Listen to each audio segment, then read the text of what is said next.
Family કેમ છો બધાને ગુડ મોર્નિંગ, જય શ્રી કૃષ્ણ. તો આજે 12 વાગે વ્લોગની શરૂઆત કરશું. પહેલાં થોડાક આચાર વિચાર કરીએ અને પછી કાંઈક કરી. તો આજે શેના વિશે બ્લોગ બનાવશું? તો એક માનસી ઠાકોરનું કમેન્ટ હતો કે તમારા પતિદેવનો ફર્સ્ટ એક્સપિરિયન્સ મીન્સ કે રિએક્ટ શું હતો એમ તમે જ્યારે પ્રેગ્નન્સીની અનાઉન્સમેન્ટ કરી હતી એમના સામે. તો એના વિશે આજે આપણે વાત કરશું. કોઈને ઇન્ટરેસ્ટ હોય કે ન હોય, પણ મારા કાંઈ ટોપિક નથી એટલે મને તો કાંઈક ને કાંઈક બનાવવું. 2 દિવસ વળી વિડીયોઝ નથી આવે, આજે ના આવ્યો, કાલે ના આવ્યો, વળી કન્ટેન્ટ ચેન્જ થઈ જશે. તો મને એમ થાય કે થોડુંક કાંઈક વળી બનાવી લઉં. તો હલો કાંઈક ચેન્જ બેન્જ કરી આવું અને પછી આવું તમારી સાથે, બન્યા રહેજો. તો આજે તો આપણે છે ને થોડીક મહેનત કરવાની છે. થોડોક ગાઉન બાઉન મેં શોધ કરી અને મેં કીધું હાલો થોડોક મેકઅપ શેકઅપ કરીએ. 1 થી 2 દિવસથી મારા વિડીયોઝ નથી આવતા, તો થોડોક તમને પણ એમ થતું હશે કે આને મજા આવે તો નાખીએ, નહીંતર હા યાર. પણ 2 દિવસથી થોડોક તબિયતમાં પણ ફેર હતો, કહેવાય ને શરીરમાં આળસ અને એવું બધું હતું. તો મને એમ થયું કે ન કરવું સારું, થાય એટલું કરવાનું સારું એવી રીતે. તો આ રૂમમાં જે હું છું ને, હું એસી બગડી ગયું છે અને પંખાની હવા આવતી નથી. એના કારણે મને ઘણી બધી પ્રોબ્લેમ થાય ને. બીજે ઠેકાણે હું જાઉં છું ને તો આને કમ્ફર્ટેબલ નથી થતી, કેમ કે મિરરમાં ને બધું અલગ અલગ હોય. તો અહીંયા એટલે આવી છું રૂમમાં. પણ પછી જે મને ગરમી લાગી હતી એના વિશે તો હું શું જ કહું. તો આજનો તમે થંબનેલ જોઈને સમજી તો જ્યાં જ જશો. તો તમને બધાને આશા હતી. માનસી ચૌહાણે કમેન્ટ કરી હતી કે પતિદેવનો તમારાનો ફર્સ્ટ રિએક્શન શું હતો એમ. તો સાચું કહું તો મેં કોઈ દિવસ પ્રેગ્નન્સીની જે કીટ આવે પટ્ટી મેં કોઈ બતાવી જ નથી, કે એને કોઈ ચેક જ નહોતો કર્યો. અને ફરવા ગયા હતા ને હું પણ 1 વાર પણ ચેક નહોતો કર્યો, બીકમાં ને બીકમાં. તો બસ એમ કરતાં કરતાં 15-20 દિવસ નીકળી ગયા હતા. તો આગળ સ્ટોરીમાં છે ને મેં એ વાત જ નથી કરી. તો મને એમ કે હમણાં હું શેર કરી નાખું કે મેં કોઈ દિવસ પતિદેવને 2 ક્લિપવાળો જે 2 લાઇનવાળો જે આવે ને એ મેં બતાવ્યો જ નહોતો. હજી સુધી મેં ક્યારે ચેક જ નથી કર્યો. પણ તોય પણ હું તૈયાર થઈ છું, રેડી થઈ છું. તો હવે એમ થાય છે કે કરી તો લઉં જ છું તેવું જે આવે એ વ્યૂ. તો જો સૌથી પહેલાં તો છે ને તે મને પણ ખબર છે કે વિડીયોમાં એનર્જી હોય ને તો જ વિડીયો હાલે. મારામાં એનર્જી જ નથી, સાવ લો થઈ ગયું બધું આમ. અને આ રૂમમાં છે ને આ પંખાનો મારા ખ્યાલથી જો કે થાય નહીં, 10 ઉપર પંખો કરીશ ને તો મને હવા નહીં આવે. અને એસી બગડી ગયું છે અને બીજે ક્યાંય હું કમ્ફર્ટેબલ નથી થતી, કેમ કે એ રૂમમાં રાઘવ હોય, મમ્મી હોય, તો એવું બધું એમ. આજ તો મને એમ જ થયું કે કપડાં ઉતાર નાખું, વિડીયો બનાવવા જ નથી. ફોટા પણ મને જ પાડવાના ને મારે જ બંધ કરવાના, તો ફોટા કેમ પાડું? એટલે ઘણો બધો પ્રોબ્લેમ આવે બધી વસ્તુમાં. વિડીયો એટલે નથી બની શકતો. અમુક સારા સારા વિડીયો બને તો 1 જણું ખપે ભેગું, જે આમ બધું કરાવે યાર. તો ચલો વાત હતી આપણે એ વિડીયો આજે બનાવવાની કે માનસી ચૌહાણ કે રાઠોડ, એમાં કદાચ રાઠોડે કમેન્ટ કરેલી છે કે તમે દીદી છે ને તે જ્યારે ફર્સ્ટ ટાઈમ પતિદેવને તમારા દર્શનને કીધું હતું કે પ્રેગ્નન્સીની અનાઉન્સમેન્ટ કરી હતી, જ્યારે મીન્સ અનાઉન્સમેન્ટ કે વાત કરી હતી, તો એનું રિએક્શન શું હતું? તો રિએક્શન કાંઈ હતું જ નહીં. એનું કારણ એ કે અમે છે ફરવા જવાની તૈયારી કરતા હતા ત્યારે. તો ફરવા જવાની તૈયારી કરતા હતા તો ટિકિટ અમે એ જ રીતે બુક કરી હતી. મને તો ખબર નથી, પણ એની રીતે જ એને એવી રીતે કે તું ત્યાં સુધી ફ્રી થઈ જઈશ એમ. તો મેં તો સારું હલો ફ્રી થઈ જતી હું તો. પછી 2-4 દિવસ નીકળ્યા તો ડેટ બાજુમાં આવતી હતી, જેમ કે આ ફરવા જવાની. તો મેં તો હજી હું થઈ નથી ને પીરિયડ્સ નથી આવ્યા, તો શું કરશું હવે એમ. એમ કરતાં કરતાં મેં એક દિવસ પતિદેવને સવારના પૂરમાં વાત કરી એમ કે ભાઈ તૈયારી તો બધી કરીએ છીએ, પણ આ પ્રોબ્લેમ થશે તો એને ત્યારે ઇગ્નોર કરી મને. એ કાંઈ નથી થઈ જઈશ ત્યાં સુધી, હજી આવડાની પડ્યા છે આમ તેમ એમ કરી. પછી એમાં કરતાં કરતાં એ દિવસ પૂરા થયા, ડેટ આવી ગઈ. પછી મેં વળી પાછી સવારે જ મોર્નિંગમાં જ વાત કરી મેં કે આપણે આવું બધું હશે તો પછી કેમ હાલશું ને આમ તેમ. તો એને એમ કીધું કે ભગવાન ભરોસે મૂકી દે. તો પહેલાં મને એમ થયું કે યાર કેવા માણસો હોય, કેવો માણસ છે કે આટલા ટાઈમ પછી આપણે ખુશી મળી છે અને આમ કહી દીધું યાર. તો થોડીક મને દુઃખ થયું એ વાતનો, કેમ કે મારા માટે તો બહુ મોટી વાત હતી આ.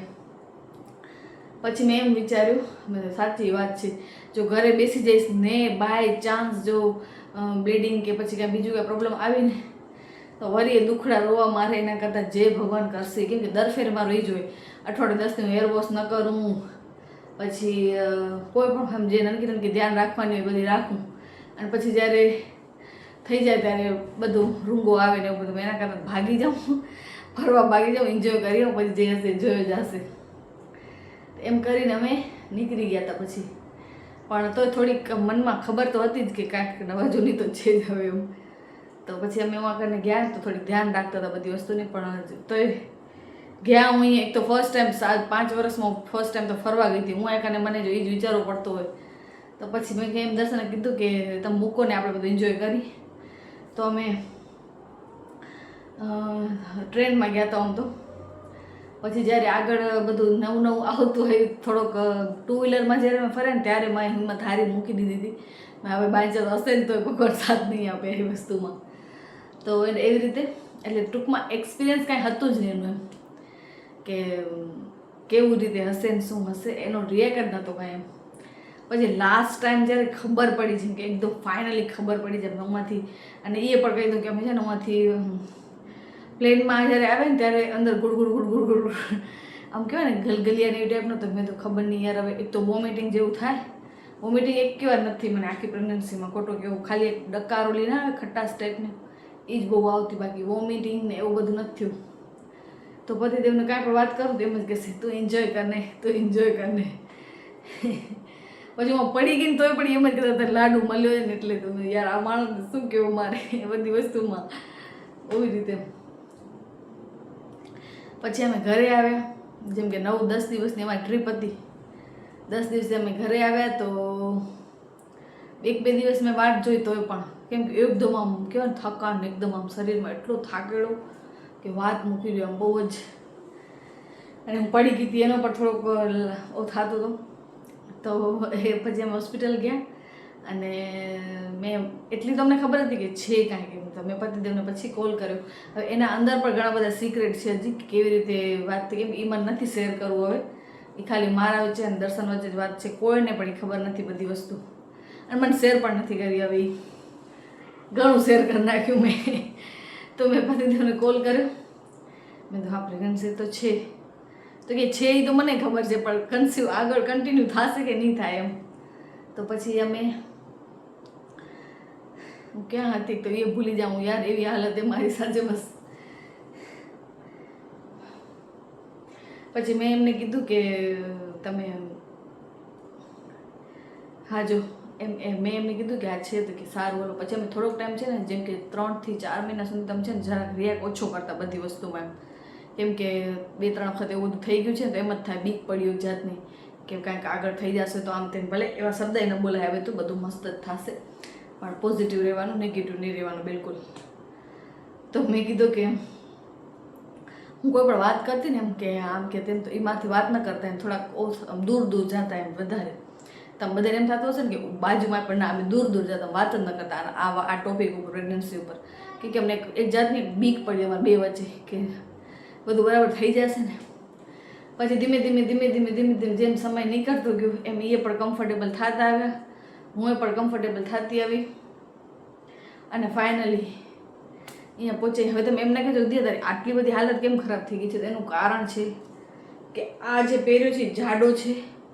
આની હવા કાંઈ આવતી નથી અને થાય છે ગરમી ફૂલ એકદમ. મને એમ થાય કે મને જ આટલી બધી ગરમી થાય છે કે બીજા બધાને થતી હશે યાર. તો એવું કાંઈક કારણ હતું. એટલે ટૂંકમાં એનો એક્સપિરિયન્સ સોરી યાર રિએક્ટ આવો હતો કે શરૂઆતથી જ અમે આમ કુલ રહી અને અહીંયા પહોંચ્યા એમ. તો મેં એ પણ આ કમેન્ટ મને એવું લાગ્યું કે આના પર વિડીયો બનાવી શકીશ તો મેં બનાવ્યો એટલા માટે. બાકી તો ઠીક યાર. હવે આજનો ટોપિક અહીંયા પૂરો કરીને હું કપડાં ઉતારું અને મારી નાઇટીમાં આવું યાર મારાથી એડજસ્ટ નથી થતો હોય. ચલો ફેમિલી હવે હું પછી મળું બાય. જેવો મેં વિડીયાની ક્લિપ પૂરી કરીને એટલે હું ડાયરેક્ટ મારો મેકઅપ કાઢવા માટે આવી. કેમ કે એટલો એસરતો હતો ને કે વાત જ મૂકી દો. કેમ કે વિડીયો મારે હું જ બનાવવાનો હતો પંખા વગર અને એસી વગર. તો એના માટે કરીને ઝપાટે ફેસ વોશ કર્યો બધું કર્યું. કેમ કે એટલી ગરમી થાય આટલી ગરમી ઓમ નથી થતી પણ જ્યારે પણ નવા લુગડા ને એવું કંઈક આપણે પહેરીએ ને તો આમ બહુ જ થાય. તો એવી હાલત થઈ ગઈ હતી મેં કીધું કે યાર આ વિડીયો બનાવો પાછું ક્યારેક તો મને એમ થાય કે યુટ્યુબ જ મૂકી દઉં, એટલી થાકી જાઉં આ વસ્તુ પાછળ. ક્યારેક મીન્સ કે હમણાં જે પ્રમાણે સિચ્યુએશન થાય છે ને તો એમ કંટાળો આવે બહુ, પણ ના તોય મને એમ થાય કે સાવ ફ્રી છું એના કરતાં તો કામ કરું, કાંઈક એક્ટિવ રહું, એ બધેથી વધારે સારું હોય. એટલે તોય પણ આજે મેં જેમ તેમ કરીને 2 વિડીયો ખેંચ્યા. હવે તમે કાલના વિડીયોમાં જોજો કે હું કેટલી હાંફી ગઈ હતી એ જ્યારે ફોટો, કેમ કે ફોટા પણ મને જ પાડવાના અને એડિટિંગ પણ મને જ કરવાની, અપલોડ પણ મને જ કરવાનું. બસ અને પછી ફ્રેશ થઈ અને ફટાફટ ભૂખ લાગી મને તો સૌથી પહેલાં તો મેં ભાભી છે ને કાલે લાડુ બનાવ્યા હતા, તો મેં કીધું તમને બધાને લાડુ બતાવી પણ દઉં અને હું ખાઈ પણ લઉં. તો ચલો વિડીયો સારો લાગે તો લાઈક શેર અને સબસ્ક્રાઈબ, ને આપણે કાલે મળીએ. ચલો બાય.